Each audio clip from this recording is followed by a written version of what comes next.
आज हम पढ़ेंगे सब्स्टिट्यूएंट्स क्या होते हैं और सब्स्टिट्यूएंट्स का क्या इफ़ेक्ट पड़ता है हमारे बेंजीन की रिएक्टिविटी के ऊपर। तो यहाँ लिखा है substituents and effect of substituents on reactivity and orientation of mono substituted benzene. तो यहाँ इन्होंने बोला कि जो बेंजीन है उसमें 6 हाइड्रोजन प्रेजेंट होते हैं। अगर हम उनमें से एक हाइड्रोजन को रिप्लेस कर दें बाय अ सब्स्टिट्यूएंट तो वो हमें एक मोनो सब्स्टिट्यूटेड प्रोडक्ट देगा। एग्जाम्पल है कि हमने बेंजीन लिया, उसकी हमने ब्रोमीन के साथ रिएक्शन करवाई जिसकी वजह से हाइड्रोजन रिप्लेस हो जाएगा और हमें ब्रोमोबेंजीन की फॉर्मेशन करके देगा। उस चीज़ को हम बोलेंगे mono substituted derivative of benzene. Okay, अब जब हमने मोनो सब्स्टिट्यूटेड बेंजीन को कन्वर्ट करना है डाई सब्स्टिट्यूटेड बेंजीन में, तब हमारे पास 3 तरह के आइसोमर्स की फॉर्मेशन होगी। वो है दैट इज़ ऑर्थो, मेटा और पैरा। तो अब हम देखेंगे कि सब्स्टिट्यूएंट्स का क्या इफ़ेक्ट पड़ता है हमारी ओरिएंटेशन के ऊपर। तो हमारे जो सब्स्टिट्यूएंट्स होते हैं बेंजीन में वो 2 तरह के इफ़ेक्ट को शो करते हैं। फर्स्ट है हमारा डायरेक्ट और ओरिएंटेशन इफ़ेक्ट और दूसरा है हमारी रिएक्टिविटी पे क्या इफ़ेक्ट शो करते हैं।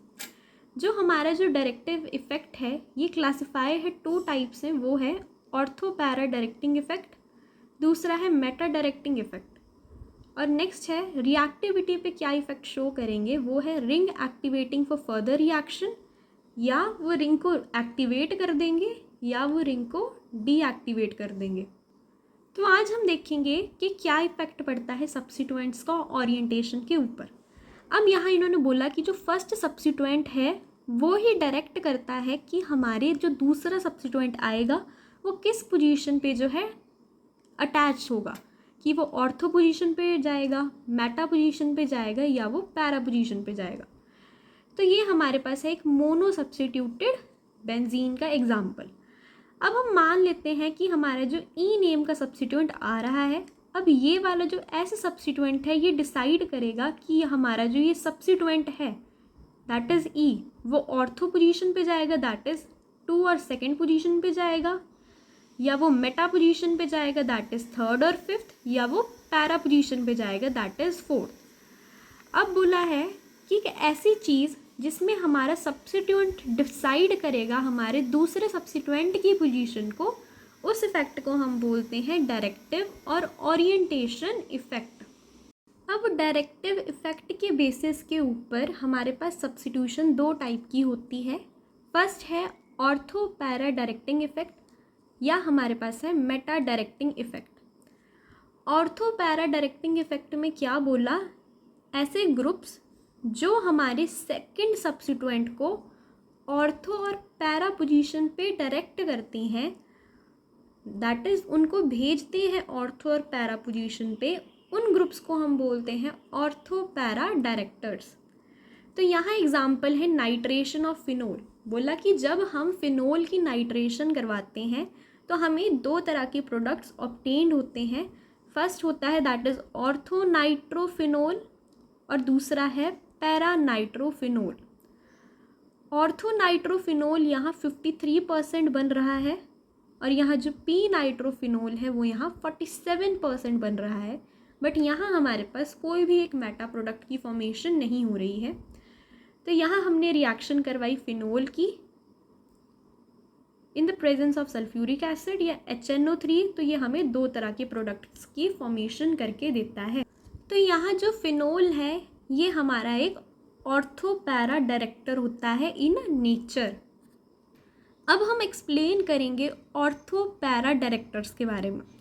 तो बोला कि जो ऑर्थो पैरा डायरेक्टिंग इफ़ेक्ट है उसको हम रेजोनेंस की हेल्प से एक्सप्लेन कर सकते हैं।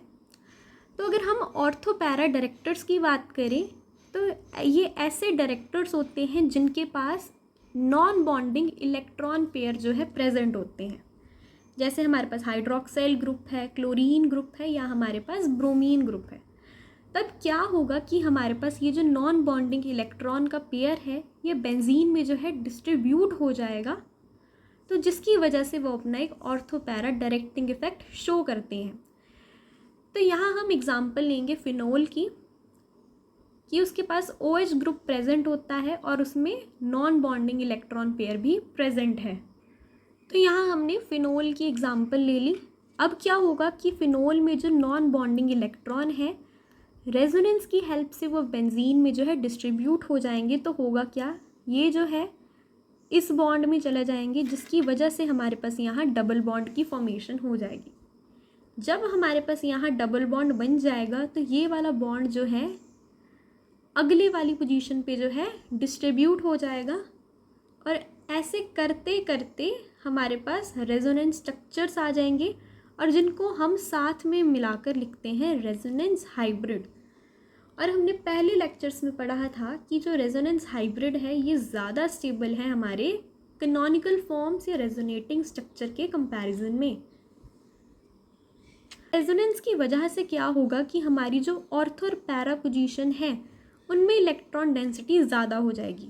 तो यहाँ देखिए, ऑर्थो और पैरा पोजीशन में ही इलेक्ट्रॉन डेंसिटी ज़्यादा है। अब जिसकी वजह से क्या होगा कि हमारा जो इलेक्ट्रोफाइल है वो ईजिली जो है इन जगह पे अटैक कर देगा और हमारी सब्स्टिट्यूशन जो है कॉज करेगा। यहाँ हमने ले लिया फिनोल। तो हमें पता है रेजोनेंस की वजह से फिनोल की में जो इलेक्ट्रॉन डेंसिटी है वो पैरा और ऑर्थो पोजीशन में ज़्यादा हो जाएगी, जिसकी वजह से हमारा जो इलेक्ट्रोफाइल है वो ऑर्थो और पैरा पोजीशन पे ही जो है अटैक करेगा, और वो हमें ऑर्थो या पैरा प्रोडक्ट की फॉर्मेशन करके देगा। तो अब हम पढ़ेंगे Meta directing effect. Meta directing effect का मतलब ये है, इनमें वो वाले ग्रुप्स आते हैं जो जर्नल सेकेंड सब्स्टिट्यूएंट्स को मेटा पोजीशन पे भेजते हैं, और उनको हम बोलते हैं मेटा डायरेक्टर्स। तो इन्होंने बोला कि जब हम नाइट्रोबेंजीन की नाइट्रेशन करवाएंगे तो वो हमें 94% मेटा प्रोडक्ट देगी, 5% ऑर्थो प्रोडक्ट देगी, और 1% जो है पैरा प्रोडक्ट देगी। तो यहाँ हमारे पास जो नाइट्रो ग्रुप है वो जर्नल क्या है, मेटा डायरेक्टर होता है इन। तो यहाँ हम एग्जाम्पल्स ले रहे हैं मेटा डायरेक्टर्स के। तो ये है हमारा nitro group, carboxylic acid group, cyano group, aldehyde group और कीटोन। तो इन सब में क्या हो रहा है, इनमें एक ऐसा एटम है जो एक हाईली इलेक्ट्रोनेगेटिव एटम के साथ जो है अटैच्ड हो रहा है। तो अगर हम यहाँ नाइट्रो और ऑक्सीजन की बात करें तो ये एक हाईली इलेक्ट्रोनेगेटिव एटम के साथ जो नाइट्रोजन है वो अटैच्ड है। सेम हमारे यहाँ कार्बोक्सिलिक एसिड में हो रहा है, साइनो ग्रुप में हो रहा है, एल्डिहाइड ग्रुप में हो रहा है और कीटोन ग्रुप में हो रहा है।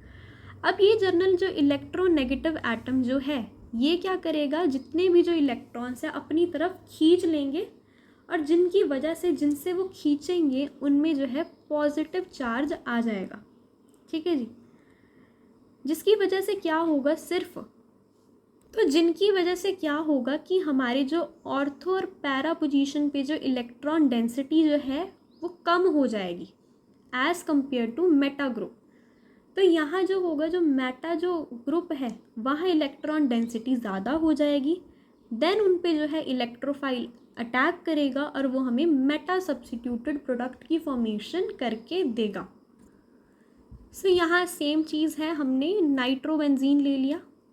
अब यहाँ जो पैरा और ऑर्थो पोजीशन पे जो इलेक्ट्रॉन डेंसिटी है कम, तो वो क्या होगा, जब हमारा इलेक्ट्रोफाइल अटैक करेगा तो वो मेटा पोजीशन पे अटैक कर देगा और वो हमें एक मेटा प्रोडक्ट की फॉर्मेशन करके देगा। अब हम बात करेंगे effect of substituents on reactivity, कि जो सब्स्टिट्यूएंट्स हम हमारी रिंग में लगा रहे हैं उनकी वजह से हमारी रिंग की रिएक्टिविटी पे क्या इफ़ेक्ट पड़ता है। तो सबसे पहले हम बात करेंगे ऑर्थो और पैरा डायरेक्टिंग ग्रुप्स की। तो हमने पहले पढ़ा कि जब हम इन ग्रुप्स को हमारी बेंजीन रिंग में लगाते हैं तो ये हमारी जो बेंजीन रिंग में जो इलेक्ट्रॉन डेंसिटी को इंक्रीज़ करवा देते हैं, जिनकी वजह से जो है हमारी बेंजीन रिंग एक्टिवेट हो जाती है और वो इलेक्ट्रोफिलिक सब्स्टिट्यूशन रिएक्शन करवाते हैं, और ऐसे ग्रुप्स को हम बोलते हैं रिंग एक्टिवेटिंग ग्रुप्स। अब हम बात करेंगे मेटा डायरेक्टिंग ग्रुप्स की। तो ये ऐसे ग्रुप्स होते हैं जो इलेक्ट्रॉन की डेंसिटी को जो है कम कर देते हैं बेंजीन रिंग में, और हेंस हमारी रिंग को डीएक्टिवेट कर देते हैं। तो इन ग्रुप्स को हम डीएक्टिवेटिंग ग्रुप्स बोलते हैं। तो हम यहाँ दो चीज़ों के बारे में पढ़ेंगे, ऐसे ग्रुप जो हमारी रिंग को एक्टिवेट कर देते हैं उनको हम बोलते हैं रिंग एक्टिवेटिंग सब्स्टिट्यूएंट्स, और ऐसे ग्रुप्स जो हमारी रिंग को डीएक्टिवेट कर देते हैं उनको हम बोलते हैं डीएक्टिवेटिंग सब्स्टिट्यूएंट्स। तो यहाँ लिखा कि हमारे जो ऑर्थो पैरा डायरेक्टर्स हैं ये एक्टिवेटर्स होते हैं, और जो हमारी जो मेटा डायरेक्टर्स हैं ये हमारे डीएक्टिवेटर्स होते हैं इन नेचर।